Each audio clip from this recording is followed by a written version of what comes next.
Good day, and welcome to Meet the Candidates. I'm Steve Johnson, publisher of United News newspaper and United News TV, and I'm pleased to be joined today by Mr. Calvin Henderson, who is currently running for mayor of Winterville. Good day, Calvin. How are you, sir? Hello, Steve. How are you today? I'm doing well. I Great, can't complain. Good. Before we get into the issues, I've had the pleasure of knowing you for a long time, but tell us a little bit about yourself. Okay. Thank you, Steve.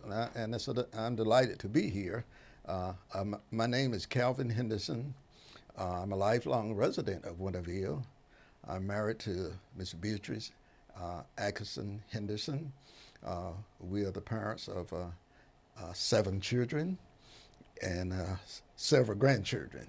And I grew up in a loving, spirit-filled home. My father was a minister, Reverend David Henderson. My mother was Lizzie Henderson, who was a musician for a church, not only our home church, but she also for several other churches. And a very close-knit family. We grew up in Winterville. My father was worked at one of the cotton gin and lumber yard there. My mother worked for domestic and one of the prominent doctors there, Dr. Murphy. And we just grew up in a neighborhood where family was family, and a lot of love in the neighborhood and throughout the community, and a lot of family values. And it was a time where that throughout our lifehood, church was a major center of everything. Absolutely. Grew up in church.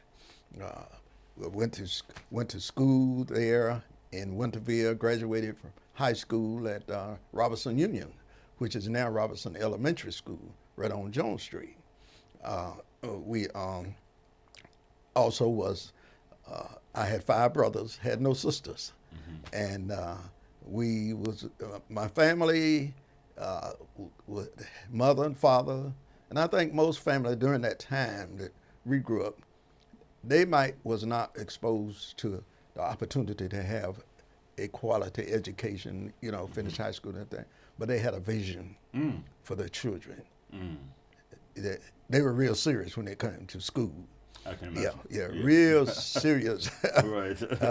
And we, all my brothers and I, we finished school there at Robertson Union. Several of us went on to formal education, to college. My dad and mother gave us all the opportunity, even though that their income was somewhat limited then, but they took advantage and used wisely what they had. And I think that come from because in the early Steve, as young men, we were exposed to like 4-H club. I spent a lifetime just about as a 4-H'er. I see. Okay. Boy Scouts. Okay.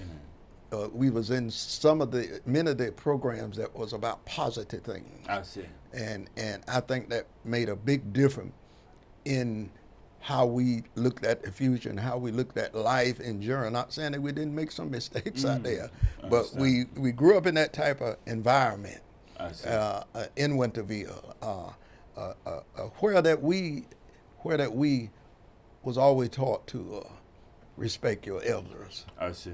The seniors, my dad and mother would always have us doing chores and different things, Been there. whether we liked it or not. Absolutely. Yeah. You didn't have much choice in it, but absolutely. See you down the street. That's right. Go down there to Miss Jenny or whoever it might be. Absolutely. See what she got for you to do and this type of thing. Yes. So it made a difference. It's true. And that's the reason I try to, even today, to advocate to parents to home, be involved with your children, instill with them, values.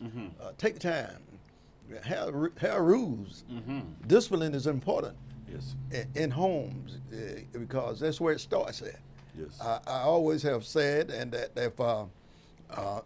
if the parents, as our parents did, and parents of the past will do, if they take care of the discipline at home, the teacher will have a fine time going ahead and instilling with you, doing their job and providing a quality education.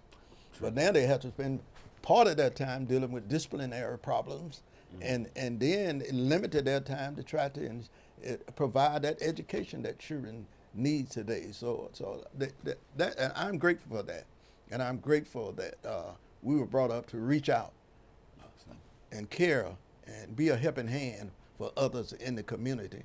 And I think that is the reason that I'm sitting here in front of you today. Wow. Wow.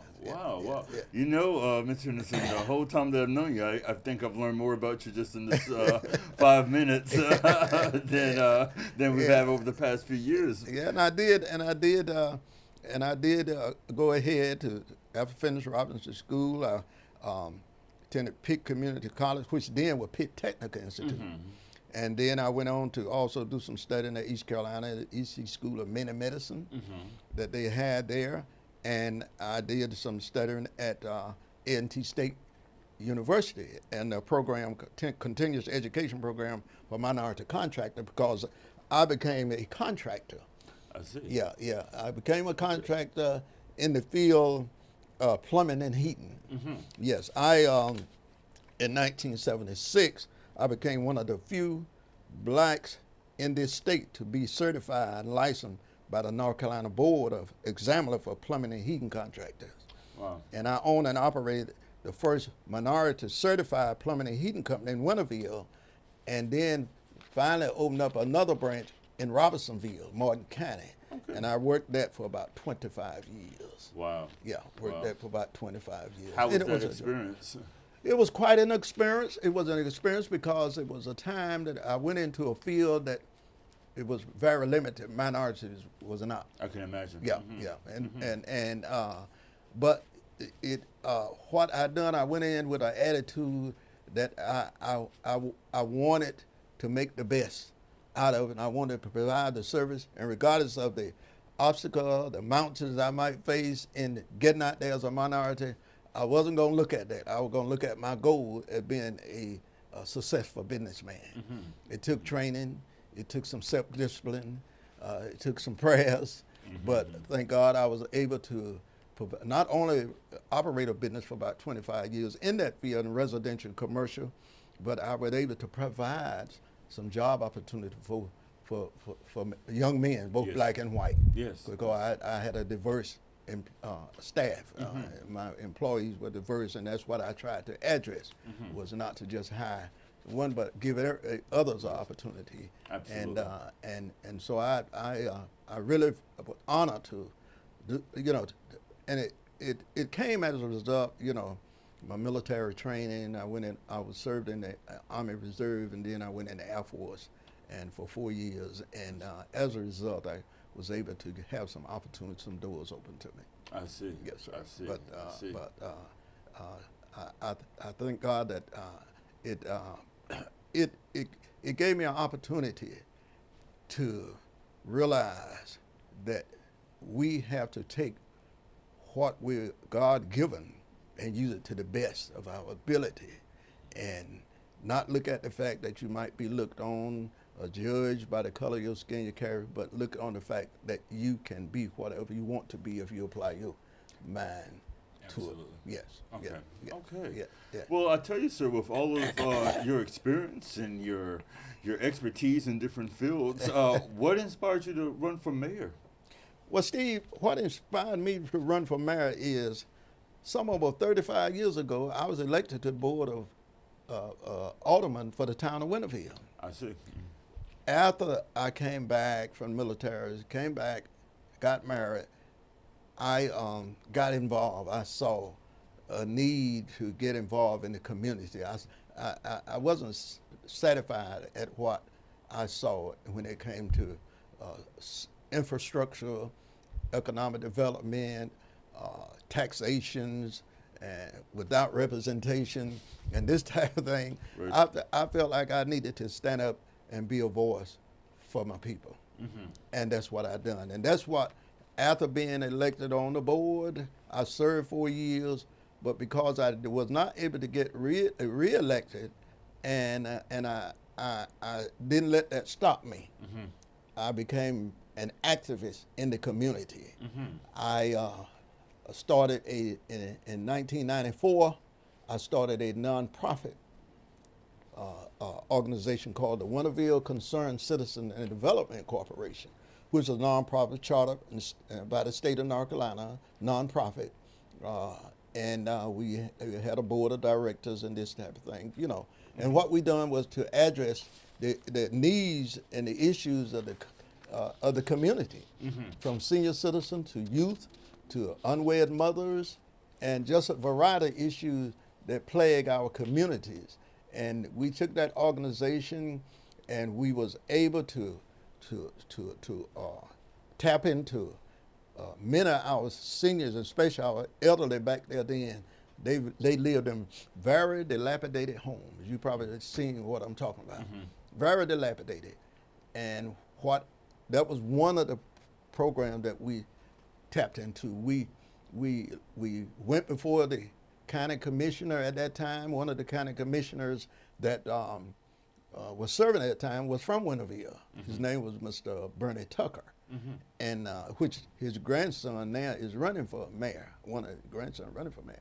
But I sat down and we talked, and we wanted to look at some housing for the elderly in the community. And as a result, make a long story short, we was able to, with his help, county commissioner, went before Mideast, we were able to get what is now known as Winterville Court, which was built several years ago. Mainly then it was built for the elderly, senior citizens center, but now it's all ages that lived in there. But and through this program also, we was able to get adequate facility in the black neighborhood of recreation for our children, because at that time there was not well-rounded recreation program in Winterville. They had a recreation program, but it was not available to our children.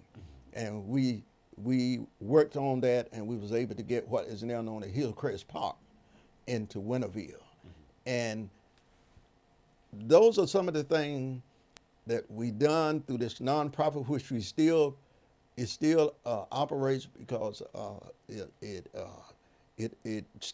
we are still doing things in the community, trying to address issues that affect our people. And that is what have led me, because of what I've seen, because of the many injustices I see in the community, and the deaf ears that I see coming from our elected officials. I felt like I need to get in, because I have run several times, and I just feel that a quitter never win. Very true. And a winner never quit.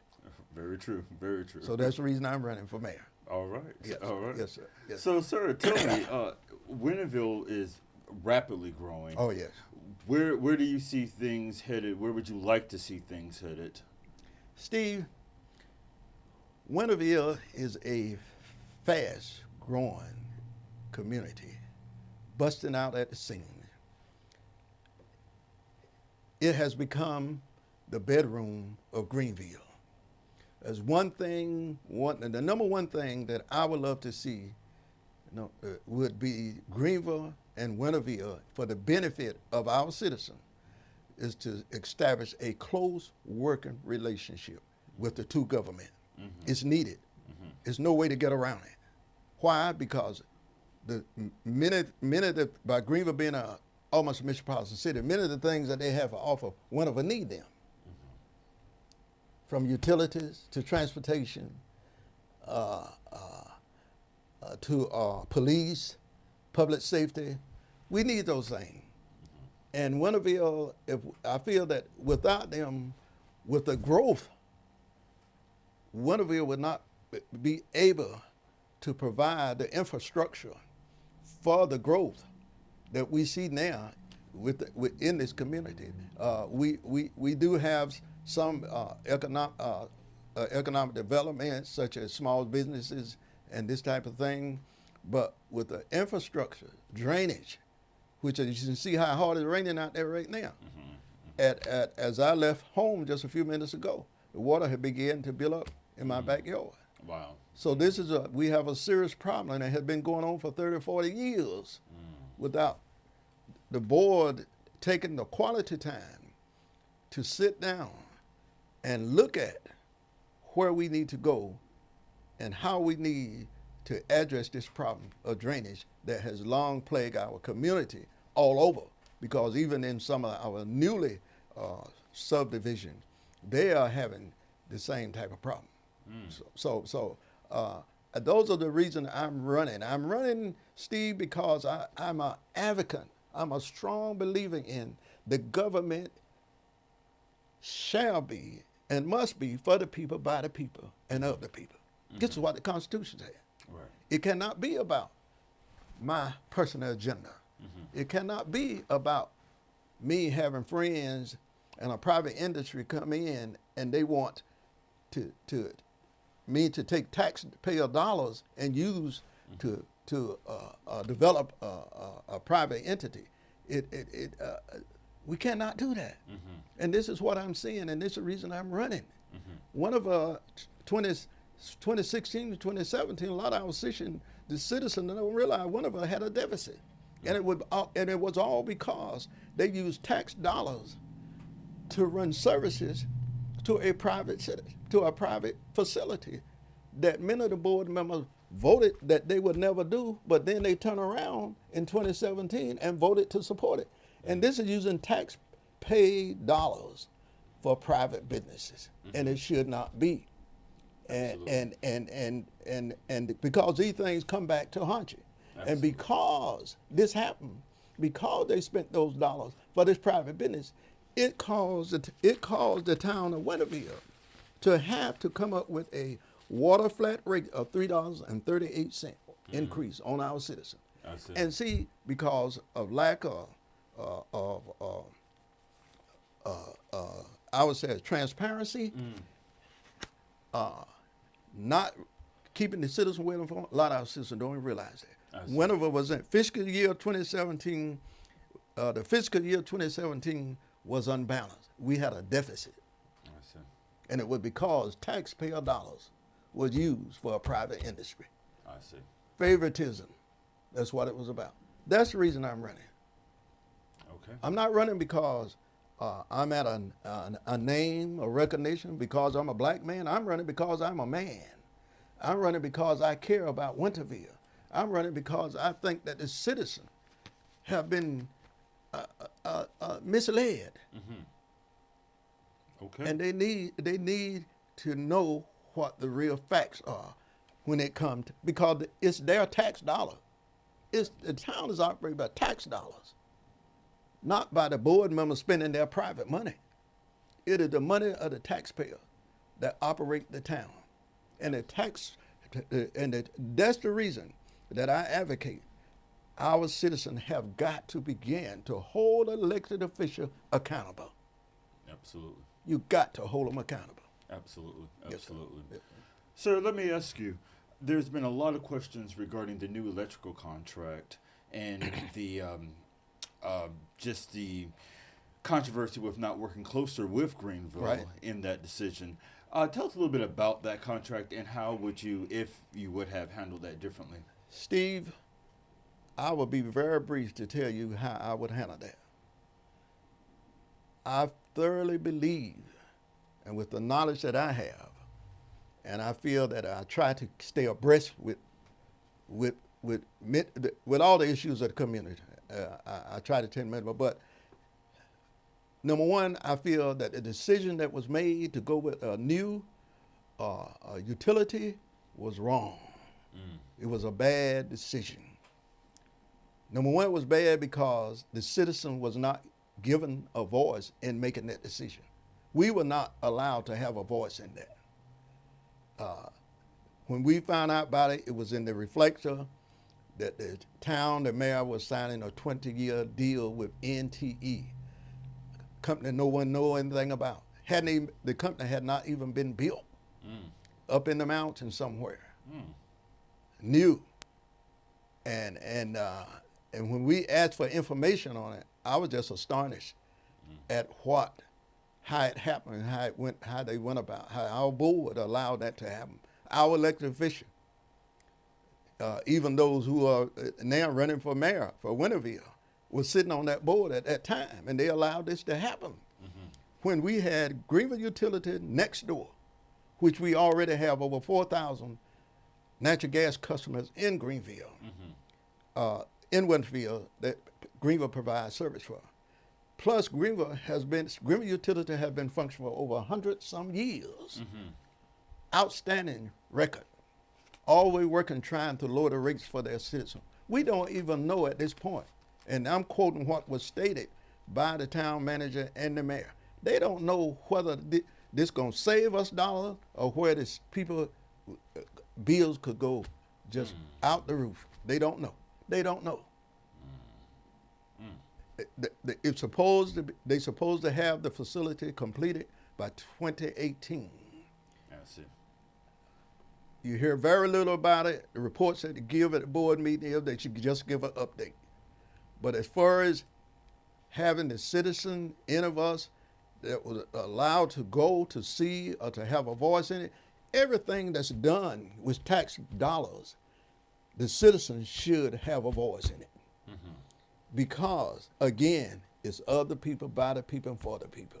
Absolutely. Public hearings should have been held prior to this being done, not after. They didn't hold a public hearing until after we made it an issue, start asking questions. That's when they started having hearings allowed here. But they had signed the mayor had already signed the 20-year deal by that time. So I'm very concerned, and I think our citizens should be very concerned, and I think our citizens should continue to ask questions. Why?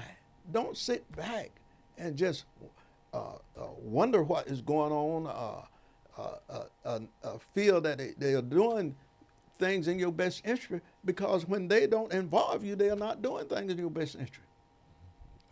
That can certainly, Yes, sir. that can certainly That's right. be held as true. It seems as if they're trying to keep things from you. I see. Well, sir, if it looked at what do you think the single most important issue should be if this particular issue cannot be resolved in a better way, or if it proves to be detrimental to the citizens of Winterville? Steve, personally, I feel that if this issue and other issues that is going to come back before Winterville, like the tax dollar being used for that Worthington Road construction, I feel that if this does not pan out, I feel that federal investigation should be initiated. I see. And charges brought for misusing of tax dollars. I see. That's just how the way I feel about it. And I'm saying that not because I'm trying to attack him, but I'm saying that because it is about tax dollars. It is about taxpayer dollars. It is about people who are screaming about high utility bills, but they are having like a 338 or flat rate increase. That hurts. It might not sound like a whole lot, Right. but it hurts. Right. Absolutely. Because when many of our citizens are on fixed income, many of them can barely distinguish between medicine or to pay to keep their lights on. So we don't need to be increasing taxes on our people. These backdoor taxes, you call them, and they do it with a way to keep it out of the ears and the eyes of the taxpayer. And once that we find out about it, it has already happened. I see. Sir, let's switch gears for a moment, and let's speak about the elderly for a moment. Yes. Would you support, or do you support programs to help the elderly or otherwise people with special circumstances? Oh, absolutely, Steve. Absolutely. I think every community need a program to address the needs of the elderly. These are the people that had paid and fought and had helped build these communities. These are the people that we need to be, people with handicaps. These are the people that we need to be concerned about. I'm very pleased that my wife for 25 years have headed a program for the senior in Winterville. Winterville gives us a small donation towards it, but most of it is funded by me and my wife and small fees from the citizens that come, $1 or $2. But other than that, because we felt there's a need for some outlet programs so seniors in their latter years that will continue to keep them active, and they won't just have to sit home and just do nothing. Absolutely. Yes, Absolutely. yes. Sir, in closing, I need to ask you, if elected, what do you feel you have to offer the citizens of Winterville as mayor, and what would you like to say to those citizens? I would like to say to the citizen is that what I have to offer the citizen is integrity and honesty. Most of all, I have to offer the citizen a voice that will stand up, not compromise, not be afraid to speak out for truth, not be afraid to stand up to protect their tax dollars, not to be afraid to be transparent. And I am if elected, I will be that voice that will be in the community that you will be able to see, touch, and have close contact with. That is what I want. And I would encourage you, the listening audience today, and those who are watching today, so don't allow anyone to take your vote for granted, regardless of what they come to you with. If that person is already sitting on the board, ask them why they want to run for mayor. If they're sitting on the board with a position that has power to make one vote to make a difference, and they want to come to change to a mayor, then ask them why. Why do you need my vote? Why do I need to vote for you? What did you do as a council member to make a difference for me that you can do as a mayor? Absolutely. Ask questions. Don't allow anyone to come to you with fabs and false statements to get elected because they want a name. They want to be known as the first person, first female or first male, what the case might be, to black to be served. That's no reason. Mm-hmm. That's no reason. Ask them why. Don't allow anyone to take your vote for granted. That's what I would say most. And most of all, go out and vote. And vote Calvin Henderson. You know me, I've been in the community. I've served. You've heard, you've seen. You don't have to ask questions about what I would do.